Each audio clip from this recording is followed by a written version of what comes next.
0002. Home button. Page 51.2015. 2024. Page 51.9 available. 0006. Out of list. Home button.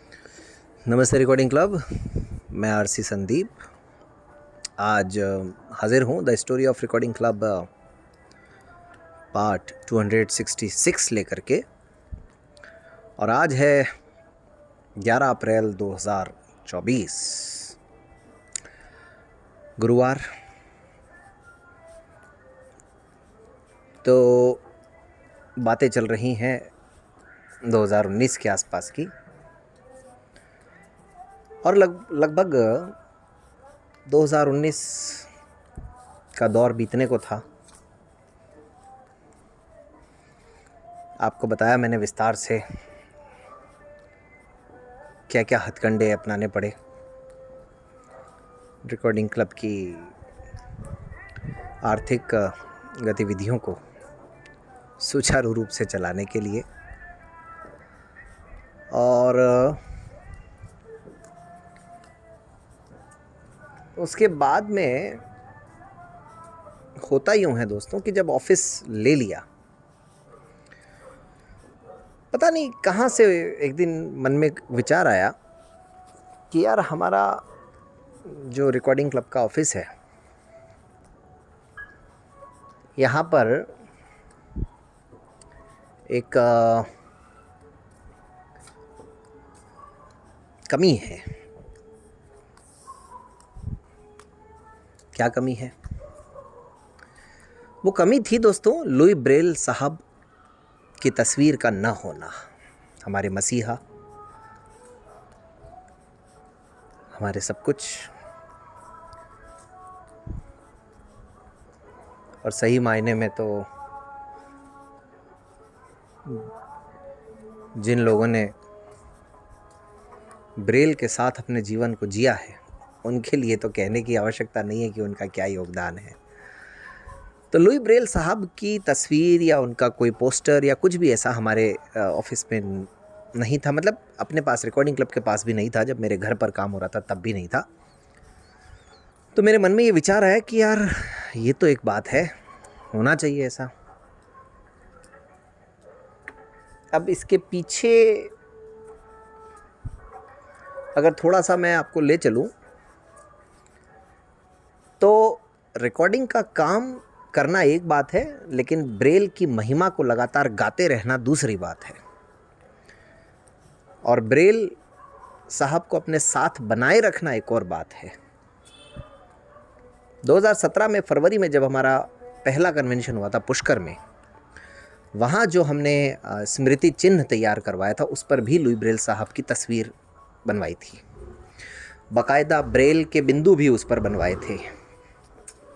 और अपने तमाम विचारों में मैं हमेशा ये कहता रहा हूँ कि एक हाथ में कलम और एक हाथ में कीबोर्ड ज़रूरी है।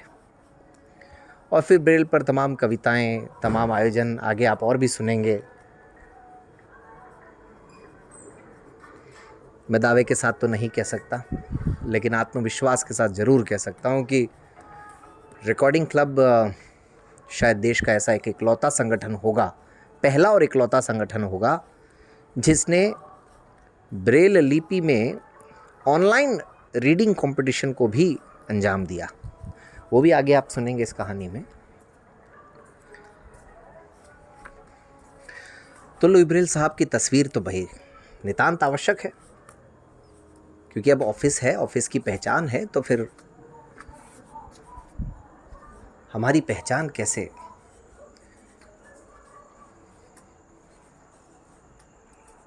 न रहे? हमारी पहचान कौन? ब्रेल लिपि और लुई ब्रेल साहब। तो फिर मैंने इस विषय में बात की जयवंती आसवानी मैडम से, और मैंने उनको बताया कि ऐसे ऐसे करके ऑनलाइन निकाली जाए तस्वीर। फिर तस्वीरें निकाली गई, उन्होंने काम शुरू कर दिया। बिल्कुल सर। और उन्होंने कहा कि सर फिर बड़ी बनवाते हैं। मैंने कहा हाँ बिल्कुल, लेकिन फिर एक आशंका थी कि बड़ी अगर हुई तो फिर ऐसा नहीं हो कि हम कार्यक्रमों में कहीं इधर उधर ले जाएं और वो टूट फूट जाए, नुकसान हो, क्या मतलब। तो फिर उन्होंने कहा कि अपन फाइबर का इसमें वो बनवाएंगे फ्रेम वगैरह, तो टूटेगा नहीं, तो ज़्यादा हैवी भी नहीं होगा। उन्होंने फ़ोटो निकाले, इधर मेरी वाइफ से चर्चा करते रहे, और भी जो रीडर्स थे उनसे चर्चा की, जो भी उस समय आ रहे थे, दीपक वगैरह या जो भी प्रिया या जो भी थे, उन सब से चर्चा की, और कई चक्कर काटे मार्केट के, और आखिरकार एक तस्वीर फाइनल हुई। और कई जगह भी घूमना पड़ा, 3-4 जगह जाना पड़ा, उसके बाद में आखिरकार एक जगह फाइनल हुई, और वहाँ हमारी इच्छा अनुसार और हमारे बजट में एक शानदार लगभग मेरे ख्याल में लगभग 1.5x3 की तस्वीर होगी, या 2x3 की होगी, हो सकता है 2x3 तो नहीं, लेकिन 3 फीट उसकी ऊंचाई तो ज़रूर होगी। इतनी बड़ी तस्वीर बन करके तैयार, और फिर तय हुआ कि इस तस्वीर को 4 जनवरी 2024 को लुई ब्रेल साहब की जयंती के दिन रिकॉर्डिंग क्लब ऑफिस में स्थापित किया जाए। अब आप देखिए कि कई बार अच्छी भावनाओं में भी कैसे रंग में भंग पड़ जाते हैं।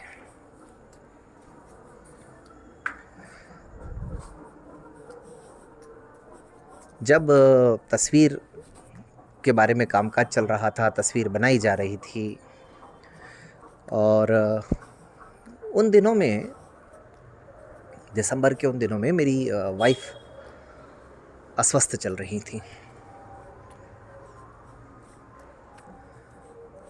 और सब कुछ ठीक चल रहा था, लेकिन 2020 की शुरुआत आते आते, 1 जनवरी आते आते, मानो जीवन में दुखों का पहाड़ टूट पड़ा। फिर वही दुआओं प्रार्थनाओं का दौर, सारा ध्यान उसमें, और ऐसी परिस्थिति में मेरा छोटा भाई और उसकी वाइफ कुणाल त्रिवेदी और उसकी वाइफ हिनल उनकी देखभाल के लिए अजमेर आ गए।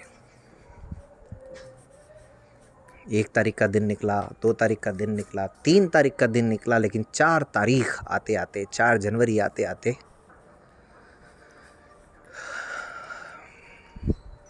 यह नया साल शायद ऊपर वाला नहीं चाहता था कि खुशियों भरा बीते, और ऊपर वाला ये भी नहीं चाहता था कि सुकून से बीते।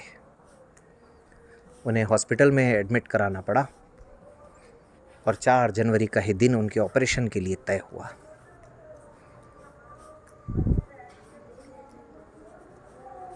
और ये पिछले 1.5 साल में दूसरा मौका था जबकि इस तरह की परिस्थितियों से मुझे 2-4 होना पड़ रहा था। ऐसे में तो भाई साक्षात लुई ब्रेल साहब अगर ऊपर से भी आ जाते तो भी मुझे लगता है उनके दर्शन करने का मन नहीं होता, और किसी का भी नहीं होगा। उस 4 जनवरी 2020 के दिन को मैं आज भी जब याद करता हूँ तो बड़ा परेशान हो जाता हूँ। उस दिन मेरा आधा दिन अस्पताल में बीत गया। उस दिन आधे दिन के बाद जब मैं घर आया तो फिर एक और परिस्थिति मेरा इंतज़ार कर रही थी। 4 जनवरी के कार्यक्रम में अजमेर में आदरणीय सौभाग्य गोयल मैम हैं, प्रोफेसर हैं, अब तो रिटायर हो चुकी हैं, काफ़ी वरिष्ठ हैं, वयोवृद्ध हैं। वो उस 4 जनवरी के कार्यक्रम में आई हुई थी, और उनसे मैंने कई दिन पहले ये कह दिया था कि मैम आपके साथ मन की आँखों से का कार्यक्रम रिकॉर्ड करूँगा। और उनकी अवस्था ऐसी थी कि उनके लिए बार बार आना जाना संभव नहीं था, फ़ोन उनको चलाना इतना आता नहीं था, और जूम वगैरह पे वो कंफर्टेबल नहीं थे, कर नहीं सकते थे। तो एकमात्र विकल्प यही था कि मैं और वो आमने सामने बैठ करके उस प्रोग्राम को करें। और दोस्तों 4 जनवरी 2020 का वो दिन, आधा दिन आप समझ सकते हैं कि जब मेरे परिवार में, मेरे घर में ऐसा माहौल चल रहा हो और मैं अस्पताल के चक्कर काट रहा हूँ और ऐसे में उनका मुझे ये फ़ोन आ जाना कि संदीप कार्यक्रम कर लें, तो मुझे समझ में नहीं आया कि मैं मना करूँ या हाँ करूँ। लेकिन वहाँ पर मेरे अंदर का आरसी जागा और मैंने कहा कोई बात नहीं, आधे घंटे की बात है संदीप, उनके भी मन में जो इच्छा है उसको ख़त्म नहीं करना है और ये प्रोग्राम आज ही रिकॉर्ड करना है। तो लगभग 3-3:30 बजे के आसपास वो मेरे घर आए और मैंने मन की आंखों से का वो कार्यक्रम उनके साथ रिकॉर्ड किया। और आप समझ सकते हैं ऐसी परिस्थितियों में 4 जनवरी को वो तस्वीर रिकॉर्डिंग क्लब ऑफिस में लगा पाना किसी भी सूरत में संभव नहीं था। कल मैंने आपको ज़रूर ये कहा था कि 4 जनवरी का दिन, लेकिन 4 जनवरी का दिन तय था दोस्तों, ये गलत नहीं है। उस दिन मन की आंखों से का कार्यक्रम भी रिकॉर्ड हुआ, ये भी गलत नहीं है। मैं अंध विद्यालय के कार्यक्रम में नहीं जा पाया, ये भी गलत नहीं है। और मेरी वाइफ का एक बहुत बड़ा ऑपरेशन हुआ, ये भी गलत नहीं है। अब लेकिन करना क्या था? 4 जनवरी की बजाय लुई ब्रेल साहब ने ही हमारी पहले से ही मदद कर रखी है। उनसे जुड़े हुए एक दूसरे महत्वपूर्ण दिन के लिए ज़्यादा इंतज़ार नहीं करना पड़ता है। मात्र 2 दिनों में ही हम जो चाहें वो कर सकते हैं उनको लेकर के। तो 6 जनवरी को उनकी पुण्यतिथि आती है। आखिरकार फिर अपने आप से संकल्प लिया, जयवंती मैडम को और बाकी सबको ये कह दिया गया कि 6 जनवरी को शाम को 6 बजे इस तस्वीर का विमोचन किया जाएगा, इसको स्थापित किया जाएगा और लुई ब्रेल साहब को स्थापित किया जाएगा रिकॉर्डिंग क्लब ऑफिस में। और ठीक ऐसा ही हुआ। 6 जनवरी 2020 को मैं, मेरा भाई और मेरे मित्र, तब के मेरे मित्र शरद त्रिपाठी, रिकॉर्डिंग क्लब के हमारे सभी रीडर्स, जयवंती मैडम वगैरह, वहाँ पर एक और दृष्टिबाधित साथी हमारे रहते थे उसी परिसर में, श्यामलाल जी। तो श्यामलाल जी भी, तो हम सब ने मिल करके उस दिन लुई ब्रेल साहब की तस्वीर को स्थापित किया। एक उस समय एक वीडियो भी बनाया था छोटा सा। मैं कोशिश करूँगा कि अगर टाइम मिला तो शनिवार या कल के कार्यक्रम में उसको अटैच करके आप सब तक पहुँचाऊँगा। तो कई बार दोस्तों, इसीलिए मैंने अभी 2 दिन पहले कहा था कि सामाजिक जिम्मेदारियां और पारिवारिक जिम्मेदारियां कई बार दोनों में ही बैलेंस बिठा पाना बहुत मुश्किल हो जाता है। और मैं नहीं चाहता कि मैं कोई भी काम को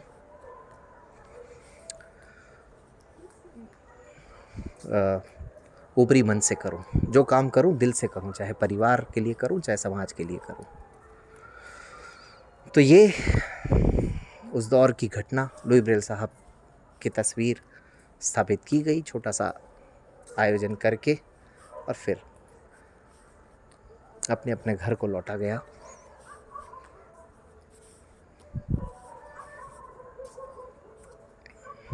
अब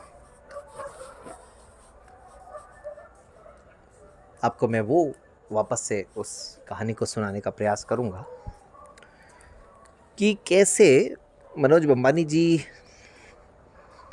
के साथ बातचीत का सिलसिला शुरू हुआ और 2019 में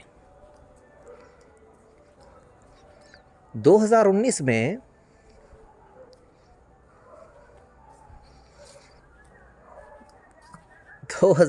में आप कल्पना करिए, मतलब आप कल्पना तो क्या करेंगे, आप सोच करके देखिए कि रिकॉर्डिंग क्लब की तरफ से एक बार हम लोगों ने अजमेर में दृष्टिबाधित साथियों की क्रिकेट प्रतियोगिता को आयोजित करने का भी प्रयास किया था। लेकिन सब कुछ हो जाने के बाद भी, क्रिकेट का मैदान, जगह, रहने की जगह, टीमें, सब कुछ तय हो जाने के बाद भी क्यों उस प्रतियोगिता को नहीं किया गया, और वो नहीं किया गया तो नहीं किया गया, फिर आज दिन तक भी नहीं किया गया और कभी सोचा भी नहीं उसके बारे में। लेकिन अब इसके लिए इंतज़ार करिए, फिर आगे और रीडर्स की भी कहानियाँ भी बताऊंगा। आज April 6, 2024. The list with the last screen recorder. 25th. Page 51. 2015. 2024. Home button. So, page 51.9 available. 1527. Home button. आज 11 अप्रैल 2024। अब आज के दिन की अगर बात करें तो आज महात्मा ज्योतिबा फुले की जयंती है। आप सबको बहुत बहुत बधाई। बड़ी संख्या में ज्योतिबा फुले जी को मान्यता है, माना जाता है, महात्मा की उपाधि दी जाती है, और समाज सुधार के लिए अनेक कार्य उन्होंने किए। और उस ज़माने में छुआछूत और अशिक्षा ये सब बहुत बड़े पैमाने पर फैला हुआ था समाज में, और सत्य शोधक समाज, आप सबने जीके में पढ़ा होगा कहीं ना कहीं, सत्य शोधक समाज की स्थापना करके उन्होंने सामाजिक कुरीतियों को मिटाने का भरपूर प्रयत्न किया। और हमारे यहाँ राजस्थान में तो उनकी जयंती पर अवकाश भी होता है, आज छुट्टी थी। हालांकि वैसे आज ईद भी थी, और मुझे याद आ गया, आप सबको आज ईद उल फितर की भी मुबारकबाद। ईद मानिए जैसे हम लोग दिवाली मनाते हैं, वैसे ये ईद का त्यौहार होता है। तो हमारे सभी साथियों को ईद के इस त्यौहार की भी बहुत बहुत बहुत बधाई, शुभकामनाएं। तो ज्योतिबा फुले जी की जयंती के साथ साथ आज एक और महान हस्ती की भी जयंती है। महात्मा गांधी के बारे में तो आप सब जानते हैं। आज उनकी श्रीमती जी, धर्मपत्नी कस्तूरबा गांधी जी का भी जन्मदिन है, 11 अप्रैल 1869। और आप और हम सब ने पढ़ा है कि 2 अक्टूबर 1869 को गांधी जी का जन्म हुआ। तो 2 अक्टूबर 1869 का उनका, लेकिन 11 अप्रैल 1869 का कस्तूरबा गांधी जी का जन्मदिन होता है, जयंती होती है। यानी अगर वैसे देखा जाए टेक्निकली तो कस्तूरबा गांधी जी महात्मा गांधी जी से उम्र में कुछ महीने ही सही बड़ी थी। अब अंतर्राष्ट्रीय श्रम संगठन की स्थापना भी आज के दिन की गई। 1900 याद नहीं आ रहा मुझे, मेरे ख्याल में 1930 में शायद, और 1929 में की गई होगी, हो सकता है, भूल रहा हूँ मैं। ऋषिकेश के बारे में आप सब जानते होंगे। ऋषिकेश में एक लक्ष्मण झूला है। तो 11 अप्रैल 1930 को ये झूला आम पब्लिक के लिए खोल दिया गया था, या यूँ कहें कि इसका उद्घाटन किया गया था। लक्ष्मण झूला, मैं भी कभी नहीं गया हूँ हालांकि ऋषिकेश, आप में से बहुत सारे साथी तो गए होंगे। और अगर हम रिकॉर्डिंग क्लब के इतिहास की बात करें तो 11 अप्रैल 2011, जब मैंने आपको बताया था परसों कि 9 अप्रैल को हमने औपचारिक तौर पर रिकॉर्डिंग का काम शुरू किया था ब्लाइंड स्कूल में, और रोटरी क्लब के साथ शुरू किया था। और 11 अप्रैल को ठीक 2 दिन बाद ये तय था कि रोटरी क्लब की टीम विजिट करने आएगी और इस प्रोजेक्ट को देखने आएगी कि कैसे ये प्रोजेक्ट होता है। और वो दिन 11 अप्रैल 2011 का था जब रोटरी क्लब की टीम आदर्श नगर अंध विद्यालय में ये देखने के लिए आई थी कि हम लोग रिकॉर्डिंग का काम दरअसल करते कैसे हैं, और ये काम आगे कहाँ तक किया जा सकता है। तो खैर, ये कुछ बातें आप सब अपना ध्यान रखिएगा। बाकी तो बार बार मैं कह ही रहा हूँ, जितने साथी सुनते हैं, आप लोग सुनते हैं, अच्छी बात है, इंतज़ार करते हैं कहानी का, ये भी अच्छी बात है। लेकिन लाइक की संख्या 5-7 की ही होती है। अगर आप लोग लाइक भी कर दिया करें तो बड़ी खुशी होगी, आप लोगों की अति कृपा होगी।